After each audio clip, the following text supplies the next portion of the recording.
Welcome everyone to tonight's New Israel Fund Australia digital event with Israel's 12th Prime Minister Ehud Olmert. My name is Liam Katroy, I'm the Executive Director of NIF Australia, and I'll begin tonight's event as we always do by paying tribute to the traditional custodians of the land we're all on wherever we might be tonight, and acknowledge that this is Aboriginal land where sovereignty has never been ceded. Here in Sydney, I'm on the lands of the Gadigal people of the Eora Nation, and I want to pay my respect to their elders past and present. Now, Ehud Olmert is a name that almost everyone who has been familiar with Israeli politics over the last 3 or 4 decades will know. As Mayor of Jerusalem, as Deputy Prime Minister and then Prime Minister, he's had a long journey in public life. I also want to start by thanking everybody for coming tonight. We've had a really great and interesting response to this event. In particular, people in my generation, in their 30s, I think we were the ones who grew up with and were at university while Ehud Olmert was Prime Minister and during the disengagement and during his run of negotiations. And so I think it's great that my generation, I appreciate my friends and peers for coming out tonight. And that is what we're doing tonight. We're going to be talking to the former Prime Minister through the prism of his political memoir, Searching for Peace, which has just been released. I've got a copy here, and I'll tell you in a second how you can buy it as well if you'd like. He says he actually wrote the book almost entirely during his 16-month sentence, which he was convicted for taking a $15,000 bribe while he served as Minister for Industry and Trade.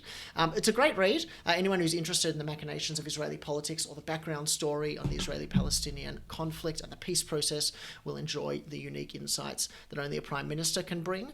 We're grateful to Brookings Institution Press, who published the book, for helping to facilitate a discount code if anyone does want to buy the book. You can see the QR code on the screen now. All you have to do is scan that code and enter the discount when you type that in at checkout. We'll put it up again later in the event. We'll also send it out by email, so don't worry if you miss out. But I do recommend it is a great book. But before we do kick off, I think it's worth going through the quick political biography of Ehud Olmert. He was first elected to the Knesset in 1973 and at the time was Parliament's youngest member. He was a member of the Likud party, having grown up in a home deeply influenced by the work of Jabotinsky and the Beitar youth movement. He served as health minister in the early 90s before leaving the Knesset to become mayor of Jerusalem, which he held for a decade. He then returned to the Knesset and worked closely with Ariel Sharon as finance minister and deputy prime minister, including playing a leading role in the Gaza disengagement plan. When Sharon was incapacitated by a stroke in 2006, he became acting prime minister until he won an election in his own right later that year and officially assumed the job. Some of the big items during his time as Prime Minister included the war in Lebanon in 2006, Israel's strike to eliminate the nuclear facility that the North Koreans were helping build in Syria, which was almost complete at the time, 2008's Operation Cast-led the military campaign in Gaza, and a long series of negotiations with Palestinian President Mahmoud Abbas aimed at resolving the Israeli-Palestinian conflict. He was, without question, the last Israeli Prime Minister who had a serious commitment to establishing a Palestinian state side by side with Israel, and he reckons, what he writes in the book, is that he came within a hair's breadth from securing the deal. So with that, a big welcome to you, Ehud Olmert. Thank you for joining us tonight. I want to start by asking you to chart your political journey. You grew up as a member of the right. Your family was the leader, your father was the leader of Beitar in northeastern China, where he recruited and raised funds for pre-state Israel, for Palestine at the time. You entered the Knesset for the Likud party. You were one of 7 Likud MKs to vote against Menachem Begin's plan to return the Sinai to Egypt. So can you give us a picture of how you ended up going from the champion of the right to being a champion of the two-state solution, which is a position that is so vehemently opposed by the right wing today? Yeah. The late former renowned and admired General Sharon, famous one-eyed general who led the Israeli army in 56 and 67, was the Minister of Defense, was the Minister of Foreign Affairs, an admirable character, used to say, only a donkey doesn't change his mind. When asked why he expressed an opinion about something which was different from what he said before. So number one, we live in a changing society, in a changing environment. Everything changes. Things that were right 40 years ago may not necessarily be right today. And so I don't think that people have to be scared of facing changes and checking their own convictions on the basis of what's going on, and whether what they thought in the past is still relevant to the future that they foresee. In the context of what we are talking about, the political opinions and so on. So this is just an answer. In a more specific way, I have to say that I'm not a left-winger. It doesn't matter what the right wing criticizes me for. I'm not a left-winger. I reached the conclusion after a soul-searching process that took a long time that there can never be peace if Israel will insist on retaining all the territories which were occupied in 1967. Now, to make it very clear and very accurate, I personally think that every inch of land west to the Jordan River is deeply and intimately connected with the history of the Jewish people. And in an unlimited number of excavations which were made over the years in these lands, many things were found which were congruent with the Jewish history, with the Bible stories, with events that are associated with the Jewish people. There never was anything which reminded us of Palestinians, of the Palestinians, of Yasser Arafat or his predecessors or his forefathers or any other. So the argument or my attitude about the political solution is not necessarily a reflection of any conviction about the historical connection of the land to which people. But it turned out that west of the Jordan, there are millions of people that are Muslims, that are not part of the Jewish people. They don't want to be part of the state of Israel, and that the Israeli occupation of these territories for a long period of time has intensified and increased the hatred, the rivalry, the discomfort, and the desire of these people to reach the point where they can exercise their right for self-determination. So, number one, this is in general. Specifically, when I was mayor of Jerusalem, I started when I was mayor of Jerusalem, following or repeating more or less the same, empty, sloganish rhetoric of the united, undivided city of Jerusalem. The more I looked into it, the more I became involved in it, the more I lived through the life of the people in the city. It became absolutely obvious to me that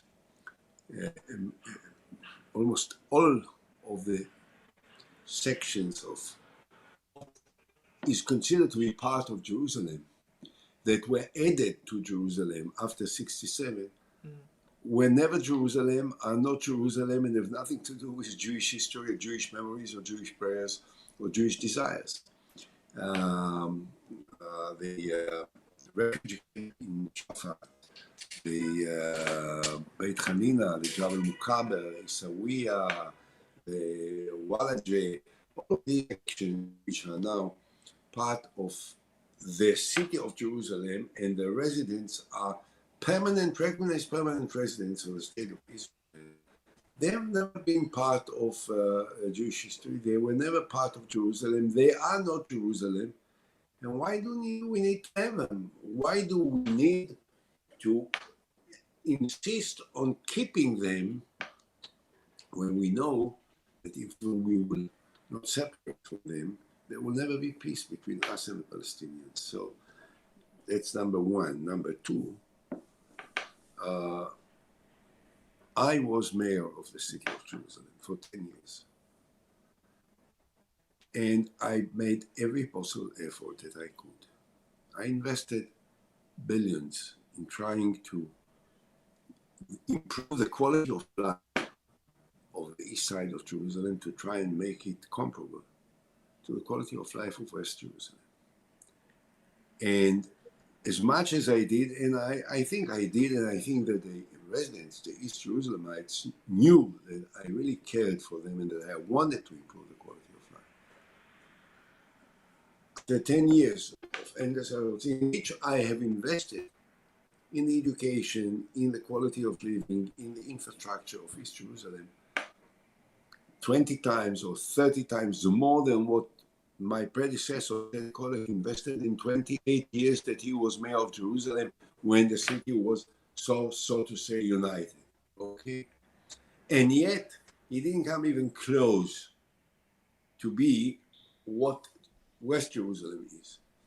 So it dawned on me that if in the most symbolic, the most representative, the most important, the most sensitive place, Jerusalem, we are unable to integrate the East Jerusalemites, the Palestinians, into the life of Jerusalem and equalize the quality of life of theirs to ours, what chance do we have to do it in all the rest of the territories that we want to maintain? So actually, I reached the inevitable conclusion that we are going to actually live in a country where millions of people will live in not equal conditions to the others, that there will be a kind of a segregation, a kind that is totally intolerable. And that led me to the final bottom line conclusion that, yes, the territories historically are part of our memories and our yearnings and our desires and our prayers. If there is a chance to make peace, and if for the sake of achieving peace you have to give up some of what is yours, and you think it's yours, not that you have no regard to it because it doesn't belong. No, particularly if it's yours and you are ready to make a compromise in order to achieve peace, it's worth it. And that's what led me to the inevitable conclusion. Now, once I reached the conclusion, I was, number one, I stood up in public and I admitted that I changed my mind. I didn't try to, to fool around. I said, yes, I changed my mind. And I apologized for using the rhetoric which was open to this for so many years. And I said, okay, it's true. I had a different opinion. The realities are as they are. The challenges are as they are. The chances are as they are. And it's incumbent upon me not to try and to justify actually a wrong position, but rather to face all the challenges that can come against me by advancing that which I think is essential to achieve the greatest goal of our lives, which is to make peace with our neighbors. So one of the, you put it very clearly in the book, which I thought were this, like you said, this separation between this deep commitment and understanding about the connection to land and a political reality. You wrote that it was the only, making that separation was the only way to end the state of perpetual war. What do you think it says that it took you as mayor of Jerusalem to come to that conclusion? Like that most Israelis would not share your view, and most Israelis aren't going to become mayor of Jerusalem and go on the process you did. They are going to be influenced, and they are influenced by the perceptions of someone who was mayor of Jerusalem. Yeah. So this is not, look, I think that, I'll present it in somewhat more vivid manner, okay, just for people to understand. If there will be today a public event in the largest auditorium in Jerusalem, there will be 3,000 people sitting there. First speaker will be someone that represents the right and he will talk and repeat all the rhetoric and the slogans of the history and of the unity of the city and of our desires for this city. And the crowd will be giving him standing ovation and will applauding and will calling, you are the king. Half an hour later, same crowd, same auditorium. Someone from the opposite position will come and say, what and why do we need to have 300,000 Palestinians, which are not part of Jerusalem, living in the context of the city? Do we want that in 10 years' time or 15 years' time, they will become the majority in the city, and the mayor of the city of Jerusalem, the united, undivided, eternal capital of the Jewish people, will be a Palestinian? Is that what we want? Now, can we get rid of them and keep the territories? No. There is only one way. We have to cut. And to get rid of those parts, which are not really historically part and that of the Jewish people, and that we don't really care. How many of you guys have been visiting Jabal Mukaber? How many of you guys have been visiting the refugee camp in Shuafat or the Kadima or the Walaje or Isawiya? None of you. You don't really care. So you are just by this rhetoric. It's time to cut in order to make peace. You'll get a standing ovation for the same crowd. So it really depends on what do you emphasize, how do you present it, and how do you share these convictions in a genuine, in a sincere manner with your constituents. And I'll tell you something, you read in my book, which is the reason why you interviewed me for this event, which was now published in America in English, so all your viewers can buy it and read it. I talk a lot about the peace negotiations and all of this. There is one thing which is more important than anything else for us, and this is to understand that we have to go forward and to find a proper solution, more or less within the lines of what I have proposed to the Palestinians, and they didn't respond. I emphasize, they never said no, but they never responded, and they had a chance which may not return, and that's the tragedy. What I have proposed to them, I say to the leader of the Palestinians, he's a good guy, by the way. I disagree entirely with the attempt to describe him as a terrorist. He's not a terrorist, he's anti-terror. He's been cooperating with Israel in fighting terror. His security agencies in the Palestinian Authority are cooperating with the Israeli Secret Service in order to prevent terror, and I can only respect him for this effort. So he is a legitimate partner for negotiations. So he didn't have the courage in the last minute, when he himself says, by the way, had Almert been prime minister for 4 more months, there would have been peace already for 10 years or 12 years between Israel and the Palestinians.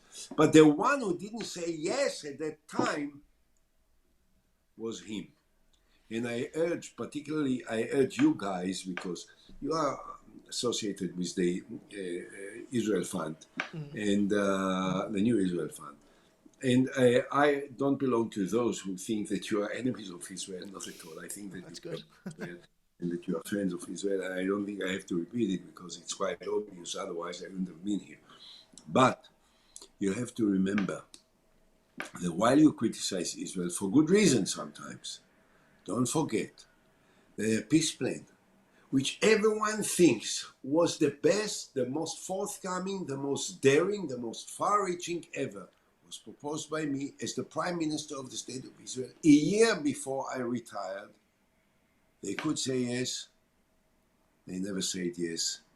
And the blame is theirs, not ours. So there's a couple of things that are worth teasing out here, and I think that that narrative is largely shared, but I don't think entirely shared by some of the reporting, like from Bernard Avishai and others who, there was later a conference in the States that was convened by George Bush where President Abbas had sent a delegate, and Bernard Avishai's reporting was that you didn't send a delegate. So I think that there's a lot of murkiness over the conference that President Bush organized in Annapolis. No, this was after. This was after Annapolis. But I mean, that's not the point. I think that I want to get into. What I want to know is at the end of that process, just as you resigned, like you said, President Abbas said that he only needed an extra 4 months, and he feels like there would have been a deal. And in the book, you lay the blame at Abbas's feet. You also lay the blame at the feet of Benjamin Netanyahu, who ended up succeeding you, who you say could have picked this up and kept moving. And I feel like at that moment, right, both, sure. And I feel like at that moment, where you described it as just a hair's breadth away from achieving peace, and I look at the end of Netanyahu's reign 10 years later, where it's hard to imagine that things were further apart. So what went wrong in that 10 years of Netanyahu, in your analysis? What went wrong in that 10 years where you went from so close to impossibly far away? So, okay, number one, in my book, I think in a very honest manner in my mind, of course, this is my judgment about myself, so it's not surprising, but I think I presented the weakness of the lack of response by Abu Mazen in the most fair manner that I could. He was a good partner. We achieved a lot. We were that close, a millimeter close to an historic agreement that would have changed the lives of millions here and maybe tens of millions all over the Middle East. And he didn't give an answer, and the blame is his. What happened once I retired? The government led by Netanyahu for 10 long years or more was not prepared to make any move forward in order to re-establish the necessary process that could lead into meaningful negotiations. There is no question about it. This is not something new. I say it in my book, and I said it publicly in the last 12 years, time and again. The government of Israel then, and unfortunately today, the government of Bennett, whom I like personally a lot more than I like Bibi, whom I respect more than I respected Bibi, whom I am anxious that he will succeed and continue to be prime minister for as long as he can, because I want to be far away from the days that Netanyahu and his gang were running the country. But both him and Netanyahu, in different ways, in a different style, in a different manner, but doesn't matter. At the bottom line, the same. They are not prepared to reset their mind, to understand what I understood 20 years ago, more than 20 years ago, that there can never be peace. Number one, that there can never be peace without pulling out from the territories and separating from the Palestinians. But not only this, that as long as we will continue to insist on occupying the territories and rebuilding settlements and settling more and more Jews, there is a likelihood that no one can ignore that Israel will become a pariah in the international community, that more and more and more and more people, young people, students in universities, in campuses, across the world, across the Western world that we care for, that we want to be part of, that we want to be associated with, will not only criticize Israel, but will act against Israel in a way that can be very harmful and very damaging to the state of Israel. Israel is a miracle. Israel is one of the most successful countries in the world. Israel is a source of great achievements that can really impact the international community and impact the quality of life of hundreds of millions of people, because we are the center of innovations like no other place in the world. And we are very successful economically. And we have been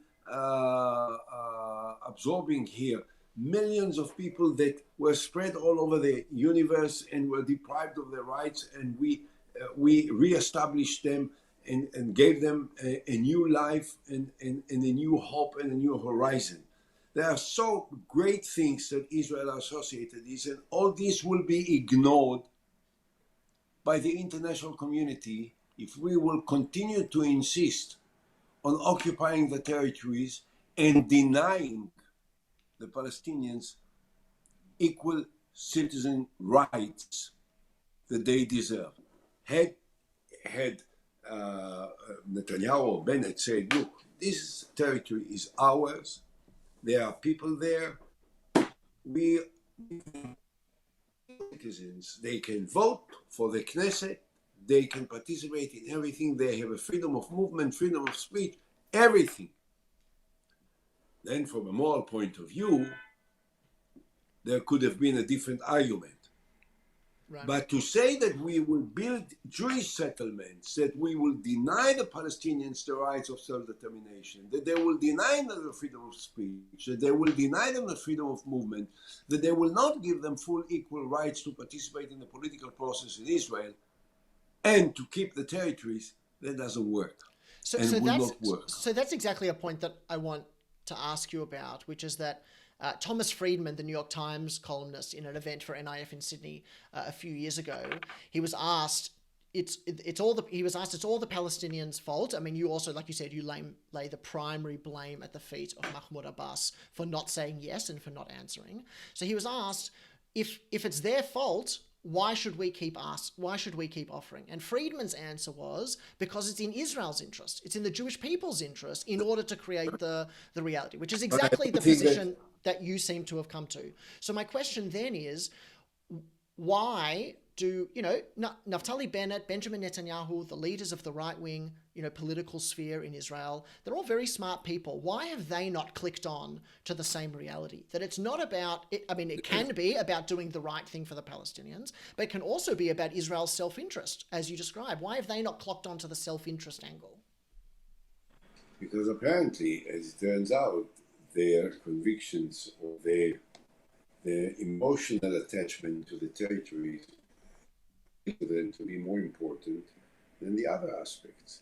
They really, truly, genuinely think that the fact that these territories are associated with us, they were promised to us by God, okay, and part of the historical land of Israel is stronger than anything else. And my personal opinion is that this, which I accept, is the only thing that gives meaning to an Israeli concession.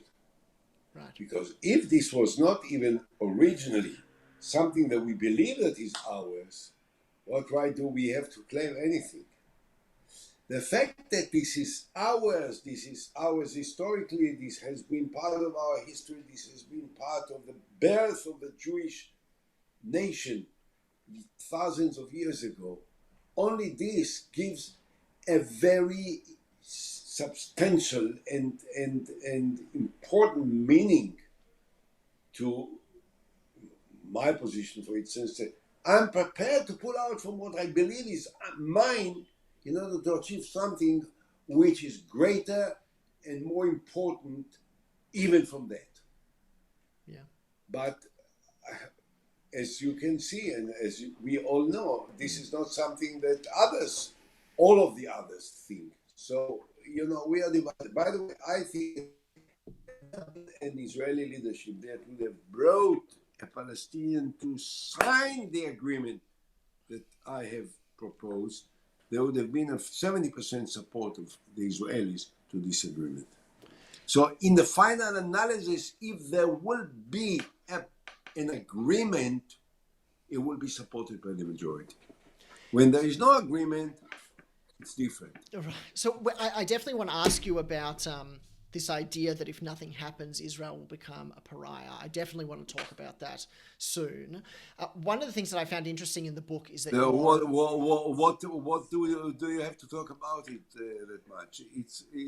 I've stated it in the most explicit manner. If we will not be prepared to do what I suggest, I think that Israel will be viewed in the enlightened international community. I'm not talking about enemies of Israel that no matter what we do will be against us. I'm not talking about BDS, for instance, which is using some of the arguments here, but that they are really behind them. There is a certain anti-Semitic attitude which I will not tolerate and will not negotiate with. But I'm talking about the majority of the enlightened public opinion in the Western countries, in Australia, in Canada, in America, in Europe, where we really care for the public opinion. They will be against Israel because they will not tolerate that attitude. It's clear, it's obvious. There is not much more than we can say about it, only that I am so much afraid of the day that we will feel all the impact of this attitude on the state of Israel. So there's some interesting data that came out of the Jewish community, particularly among American millennial Jews. That's the bit that I want to ask you about. But before we move off the peace process, because I want to talk about some other things as well, I mean, I mentioned this to you before, that on Saturday, Australia it has a federal election. And the role of the international community, you placed America at the center of it, but part of what you envisaged was that it was a big global United Nations push, that you deliberately pitched this final vision to Mahmoud Abbas on the eve of the General Assembly meeting at the UN, so that you could gather international momentum for this. So the international community is important in your vision of what's happening. 9 years ago, Labor lost government, and in those years since, they have been talking about recognising Palestine when they next come to government. If polls hold on Saturday, then it looks like Labor will enter government, and so I think we can expect a conversation within the Australian Jewish community and the Australian political environment about Australia recognising Palestine. So I wanted to ask what you thought. What they're talking about doing is recognising it as part of a commitment to a two-state outcome. And so I was hoping that you could offer some thoughts on what you think that would be. I'll be very careful not to intervene in any form or manner, since this talk between us is going to be in the air before the elections. I don't want to intervene in the political process in Australia, not that I think that anything that I may say will have such a big impact on the political process. But if you ask me a specific question, I'll say, I don't see the wisdom of that move. If Labour will win the elections, if the Labour will decide to recognize Palestine, there is no state presently, and the Palestinians themselves, they haven't they haven't taken an official decision to declare their own state. So if the Australian government will say that from now on they are completely committed to make every possible effort to force sides to sit and conclude the conflict with the establishment of a Palestinian state, that they are committed to a two-state solution, I will respect attitude, and I have the same opinion. So I definitely will think that this is a positive step forward that may be helpful, because Australia is perceived in Israel as a very friendly nation. The Australian people are perceived in Israel to be very good friends of the state of Israel. So if such a government, Labour government in Australia and the Conservative government, both are friendly, and the two parties are friendly to Israel. I've known them, I've known both sides, I've known the prime ministers. Tony Abbott always kid me, and he says that as a result of my helping him when he was visiting Israel as a journalist, he became famous in Australia, and that led him into his political career, which I think he gives me more credit than I deserve. But anyway. And I was very friendly with John Howard, and I was very friendly with Bob Hawke, and I was very friendly with Julia, with all that, both sides. I think that a firm attitude that explicitly says that Australia is in favor of a two-state solution, I think is very important, will be heard by the Israeli leadership, whichever leadership will be at the day, and together with other countries such as Great Britain, such as European, such as America, of Biden, that can have an influence on the political mood in our country. To recognize a state which doesn't exist doesn't mean a lot. So, Do you think it's harmful? That's one of the arguments, that it will harm and it rewards Palestinian it will not be harmful, but it will not be influential. So I want to move on, because one of the big moments during your time as Prime Minister was the 2008 Operation Cast-led, the military campaign in Gaza.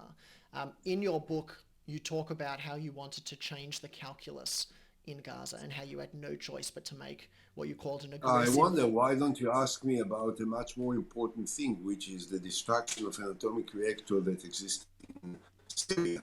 This was the greatest threat that Israel ever faced. There was an atomic reactor, which was a plutonic reactor, which was built in Syria in a secret manner. No one knew about it. We found out, our intelligence found out. It was built by North Koreans, and it was just about to be warmed to produce an atomic bomb. And it was clear at the outset that if there will be a bomb, it will be for one purpose only, to use it against Israel. And we destroyed it. It was a much more important, much more influential, much more dramatic than anything military that I've done. So, but it is fascinating. It is a fascinating... to overlook it. No, I definitely don't want to overlook it. And it was a fascinating... I found it the most interesting chapter, I think, in the book that you wrote. Okay. And you certainly defined it as your kind of crowning achievement while you were Prime Minister. In a certain way, because this was really... this was the most difficult decision, because the threat was very imminent, and also because Syrians, for reasons which have nothing to do with the fact that we knew that they are building an atomic reactor, and they didn't know that we knew, and so they were getting ready for an attack on Israel, and more than 300 missiles with a range that could reach every single point in Israel were already on the launchers to be shot at us. And when we were attacking the atomic reactor in Syria, there was an imminent that they would press the button, which will cover Israel completely and will cause a terrible damage with hundreds of missiles, big warheads missiles that could have destroyed major urban centers and strategic centers in Israel. We destroyed the atomic reactor. We prevented them from attacking us. Somehow it has been slipped aside. It was a very, very significant historical moment in the modern history of the State of Israel. Well, and let's talk about Gaza. Particularly interesting about that was that you described that there was a lot of discussion about what the Syrian reaction would be, and you were undergoing indirect talks at the time with Turkey as the intermediary, and you were worried on the one hand that there would be an aggressive retaliation by the Syrians. There wasn't, and you said that was your guess, and so you were correct about that. You wondered what would happen with these indirect negotiations, which were not called off even after this strike. But the reason that Gaza, I think, is more interesting is because I think over the last 15 years, the reality in Gaza has contributed around the world, particularly in the progressive movement, in progressive communities, but has contributed in Western liberal democratic societies like Australia and elsewhere. Some biased communities, I'd say, rather than progressive, but this is my definition. Okay. But within Western liberal democratic nations, the idea of Gaza has, and the ongoing cycle of violence and the perception that even though Israel and you describe achieving certain military objectives, that the civilian suffering on the ground is immense. And that ongoing cycle definitely contributes to the way that Israel is perceived. And so, as someone who led a major military campaign, more than 1,000 Palestinians, the IDF says that 200 Palestinian civilians were killed. How do you reflect back, thinking that is one of the moments that contributes to Western democratic countries reconsidering the role of Israel as one of their partners? Let's put things in some perspective. Sure. Okay? In 2005, Israel pulled out completely from Gaza into the recognized international line, which is recognized by the United Nations. Okay, so today and for the last 15 years or 16 years, we don't occupy 1 centimeter of a Palestinian land in Gaza. That's number one.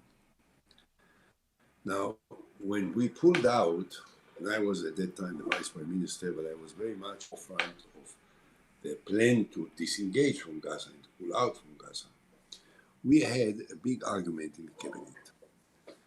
In all of the Israeli settlements, we had synagogues. In some we had one. In some we had 2 or 3 or 4 different synagogues. The Jewish people sometimes are a little bit divided amongst them. This story about the Jew that was in a boat that sank, and he was the only one that somehow swam into a remote island. And he lived there for 20 years until finally someone came and they found that there was one person living there. So they wanted to save him. So he said, let me show you a little bit of what I did in this land that I lived in there entirely myself. He showed him and he took him and he said, you see, this is a synagogue that I built, and there is another synagogue there. So his guest asked him, tell me, why do you need 2 synagogues? You are only one person. He says, you see this synagogue I built and I'll never set foot. So the Jews sometimes are divided. There were many synagogues. The first thing that the Palestinians did when we pulled out from the territories, from the settlements in Gaza, and we pulled out and we say, take it. They destroyed all the synagogues. It somehow, slipped the awareness of the international community. It's very important. We are talking about perceptions. We are talking about emotions. We are talking about attitudes. But let's take it one step further. Okay.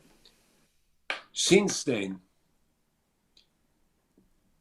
a month or 2 months passed, and they started to shoot from across the line into the townships of Israel, to aiming at innocent civilians.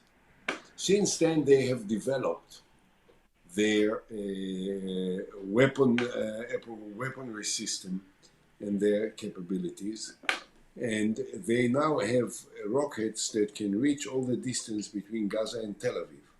At a time in 2008 that I felt that I need to respond was when over 1 million Israelis living in territories which are not in dispute, which are not claimed by the Palestinians, can't be claimed by the Palestinians. Now, we don't occupy any of the Palestinian territories, and they were shooting into the city of Ashdod and Sderot and Beersheba and Ashkelon, and they killed quite a few innocent Israelis that were living there, that were doing nothing to them. So all this must be understood within the context of what finally made me decide that I have to attack the Hamas organization in Gaza. And it's true, and I don't try to deny it, and I can't deny it, because I believe that I have to be very open and transparent. There were also innocent civilians killed on the other side. It's true. That's what happens when you prefer to to attack and to wage war other than to sit down and negotiate. And with Gaza, there can be no argument that the leadership of the Hamas organization says we don't recognize Israel's right to exist.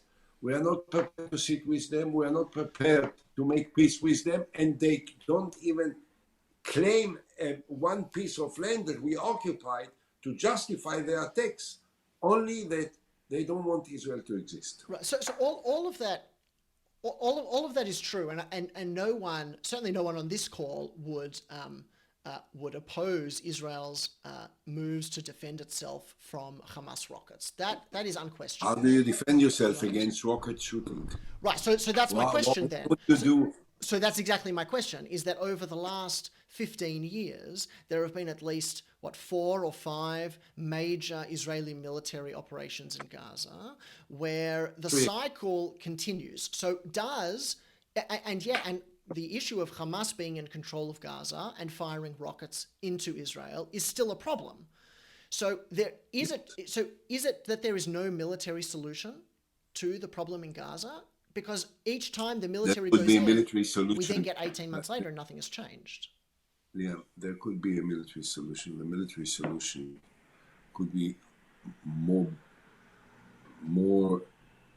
painful than the occasional Israeli attacks, because it will require an Israeli invasion of Gaza in order to destroy the Hamas operation, which deprives the 2 million Palestinian citizens that live there from an opportunity to embark on an entirely different path of cooperation with us, of support from Israel in order to improve the chances for a different type of life altogether. But look, there are many things that needs to be done, even in Gaza. I don't want to go into this at this point, but I think that we have to take risks. We have to take risks. And one of the risks is to allow the Palestinians living in Gaza to open up more for economic opportunities, to allow more Palestinians living in Gaza to work in Israel and make good, so we can contribute to the economic opportunities by allowing them to build a deep water harbor, a port in Gaza. We can expand the economic and the trade networks in the near vicinity of the Middle East. But all this can be done if they will stop shooting at the Israeli cities and stop threatening the lives of more than 1 million people that living at the range of the rockets that they use against us. Now, if you will argue with me, or you will criticize me and say that when you attack also civilians, the answer is, unfortunately, you're right. We sometimes kill innocent people that have nothing to do with terror, because it's very, very, very difficult to distinguish the one from the other when you have such a confrontation and rockets are shot from one side and airplanes, combat airplanes are taken from the other side. So sometimes, yes, sometimes it happens. It's true that Israel is more powerful, but I bet, and I'm sure that you will not be able to challenge this when I say that had Sydney been attacked from a distance of 50 kilometers on a daily basis by rockets, that you do everything in your power to stop it. Absolutely. And that even if it will cause the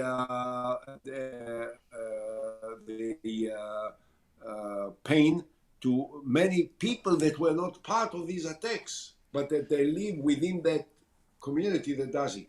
But that's why I think the relevant question is not, does Israel have the right to defend itself from rockets coming in? That's not the question. The question is, after now, what Hamas took over in 2006, so it's almost 20 years, it's 15, 20 years now since that happened, and that the cycle continues, that they are still firing, and then Israel keeps going in, and the status quo doesn't change. So that's my question, is what can be done in order to unlock that? Because, of course, if rockets are fired into Israel, Israel is going to respond. But the question is, what can be done to break that cycle? Maybe to find a way to negotiate more directly rather than indirectly with Hamas that we do now through the Egyptians, through Qatar. We are talking with the Hamas. Maybe to talk directly, sit down with them and talk to them. There is not a room for political recognition because the Palestinians, the Hamas, is an organization that says from the outset, we don't want Israel to exist and we don't want to make peace with you, and they don't have any territorial claims, so there is nothing that we can give them other than to disappear, which we are not going to do. Sure. But we may reach an understanding about the logistical arrangements that will help improve the quality of life of the citizens in Gaza in return for the Hamas stopping the shooting of rockets. Maybe in a certain way, rather than talking with Hamas through the Egyptian intelligence or through the Qatari government, we even can do it directly. I'm not against it. Maybe it should be tried, and maybe this is a way that can create a certain momentum that will not solve the political differences that will continue between us and Hamas as a fundamentalist Islamic radical organization, but it will quieten down the violence which has characterized this region for such a long time. I think that's a very interesting answer, and I appreciate you giving that, because that's a bonus for people who that's not in the book, I don't think, so that's a bonus for people who are joining us tonight, in addition to the book that I hope they'll read as well. Why? And I think it's interesting. I think that's exactly the answer that I was looking for, is what can be done other than military means, and I think some kind of more direct negotiations is a very interesting answer. So the last bit I do want to talk about, which I said, is that there has been a shift in the perception of Israel. And I wanted to name I just wanted to reference two surveys in American Jewry that have been done in the last 12 months. One was of millennial American Jews, that's my generation, people in their late 20s to early 40s, I guess, that found a quarter of American millennial Jews favored a single binational government in Israel-Palestine. So not a two-state solution. They want a one-state solution. They want effectively a non-Zionist outcome. And the second survey that was done found that 25% of American Jews, everyone, not just millennials, believe that Israel is an apartheid state. What went wrong in the relationship, or what changed in the relationship between Israel and American Jewry and diaspora Jewry more broadly that created the environment that led to those results, do you think? I think that what scares me, quite frankly, is not so much that spread of opinions that you have just described, the 25% here or 25% there, is I think that the majority of Jews living in America do not care about Israel as they used to. That they have lost interest in a certain way. There was something about being associated with Israel 40 years ago, 50 years ago, when Israel was a small, vulnerable, exposed country, and there were enemies from every side, and Israel was powerful and strong and courageous, and they defeated all the enemies, and it was great to be associated with the courageous, successful, fighting spirit that Israel represented. Today, for many Israelis, people in the international community, and maybe also for Jews in America, Israel is perceived to be a very successful, rich, innovative country And maybe there is a certain dislike or discomfort about the possible arrogance that may be associated with it, that people don't like. And so people say, leave me with Israel, they can take care of themselves. So that is, for me, more of a concern than the fact that 25% think that Israel should be bi-national state. I mean, they don't know what they're talking about. But do you think Israeli policy contributed at all? But Do you think Israeli policy contributed? Do you hang think on, the hang 10 on. years There is another element to my answer that I will want to add before. The other thing is that the state of the official body politic of Israel, since I left the position of prime minister, does not recognize the plurality of the Jewish communities across the world, in America and in other countries, in Australia as well. The state of Israel recognizes only the Orthodox community. The Reform and the conservative Judaism is not respected by the leadership of the state of Israel, which is a source of a very, very painful process that is going through a large part of the Jewish communities in many different countries, in America, in Canada, in Great Britain, in Australia, in many other countries. The fact that in a way it is interpreted that if you are not an Orthodox Jew, if you are a Reform Jew, you are not a Jew. So that creates a sense of separation that affects the relations between Israel and the Jewish communities across the world. And this is incumbent upon us to change it.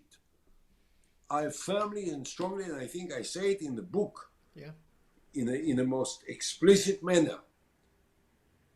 Reform Judaism is legitimate, conservative Judaism is legitimate, Orthodox Judaism is legitimate. No one is superior to the other. And we have to respect all and to accept all and to let all be represented and be respected in the state of Israel. That will have an impact on the future relations between us and different Jewish communities across the world. In America in particular, I think you're right. In America in particular, in an environment where 2/3 or more of American Jews vote Democratic and consider themselves, within that body politic, the vitriol and the commentary from particularly Prime Minister Netanyahu against President Obama and his alignment then later with President Trump. You wrote in the book some very interesting things. One thing you said, that anyone who claims that President Obama turned American policy against Israel is mistaken. You wrote that President Bush and Secretary of State Condoleezza Rice were no less critical. Do you feel that the chasm that broke between Israel and the Democratic Party, or the increased alignment under Netanyahu between Israel and the Republican Party, also contributed to that shift among American Jews, that sense of isolation? I think that is the shift in American Jews started before, but look, I think that this was the most extreme manifestation of reckless and irresponsible attitude to adopt the Republican Party over the Democrats and to distance Israel from the traditional historical relationships, which was based on a bipartisan support. I'm not talking now about the idiotic attitude, the arrogant attitude of Netanyahu towards President Obama. President Obama is a source of great pride for every human being. Yeah, the first Afro-American Everywhere he went in his life, he distinguished himself with his brilliant mind, with his intellectual achievements, with his great oratory, with his ability to bring people together and to create change. I admire him. I liked him, and everyone knows that I was a very close friend of President Bush, who is a Republican. He's also a great guy and a very personable person, a very nice person, and a very bright person, and a great friend of Israel. How could anyone could have alienated the President Obama the way Prime Minister Netanyahu did? This was reckless, irresponsible, obnoxious, and outrageous. And when I speak about it, it makes me so angry. So we lost many friends in the Democratic Party because I think that Israel was the public opinion, to some degree, the public opinion in Israel was led to believe that Trump is almost a messiah. He was not a messiah for America. He was not a messiah for Israel. He was not a messiah for the Jewish people. And at the same time, I have to say, I know President Biden for maybe 40 years. We started our political careers at the same time in America and in Israel. And we met throughout in different positions. When he was senator, I was member of parliament, I was mayor of Jerusalem, I was a senior minister, and then I was prime minister, and he used to come a lot, and we spent a lot of time. He's a great friend of Israel. He's very, very committed to the well-being, to the security of the state of Israel, to the development of the state of Israel. Why should we make him an enemy? I mean, that's what Netanyahu did. I think that now Bennett understands that Biden is a friend. Now, in the meantime, we lost a lot of the traditional warm attitude of major parts of the public opinion in America because of this reckless, irresponsible, and outrageous, arrogant attitude of the former prime minister towards the president of the United States of America, Barack Obama. So I think we're gonna wrap it up, and I'll say thank you for taking the time with us. I think what was interesting about this conversation is, like you said at the beginning, you don't consider yourself a left winger, and so I think it's great that we can have across ideological lines these interesting and important conversations, because it's not about a victory for a particular ideology. It's about a victory for the homeland, for the Jewish people. It's about making sure that Israel is safe and secure. And part of that, like you say, is the establishment of a Palestinian state next to it. That's the only way to end the perpetual war.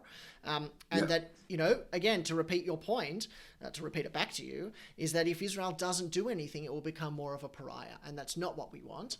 We want there to be a progression in the relationship, not a destruction of it. So I think that we should all hope for... Just a final sentence, if I may, Liam, is that when I said all these things that you have just now repeated, I'm doing it not because my first and primary concern is for the Palestinians. I do care for them as human beings, obviously.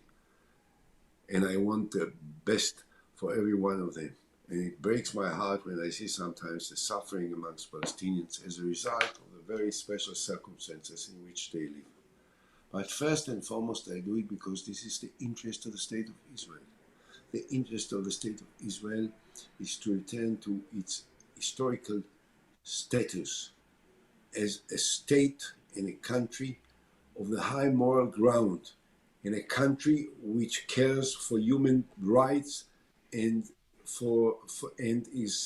cares for human suffering, and is prepared to do everything in its power to help people that are suffering and that are unable to live the same lives and to exhaust the same opportunities that we have.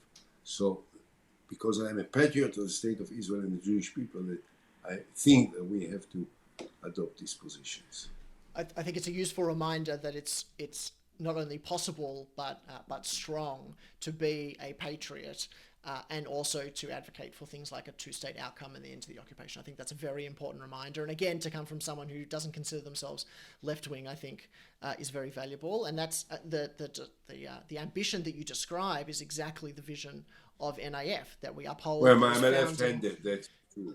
Okay. That we uphold the vision of the Declaration of Independence. Those are those founding moral values, and to remember that we can do all of these things at the same time. We can care about Palestinian human rights, and we can care about safeguarding Israel, all at the same time with one maybe easy solution. So with that, I will once again hold the book up, Searching for Peace, a memoir of Israel by Ehud Olmert. We'll put the QR code on the screen again so that everyone can click to buy it. Ehud Olmert, thank you so much for joining us tonight. It was a really thank you very much discussion, for hosting me. All the best to you. and hope to see you soon. Thank you. Thank you.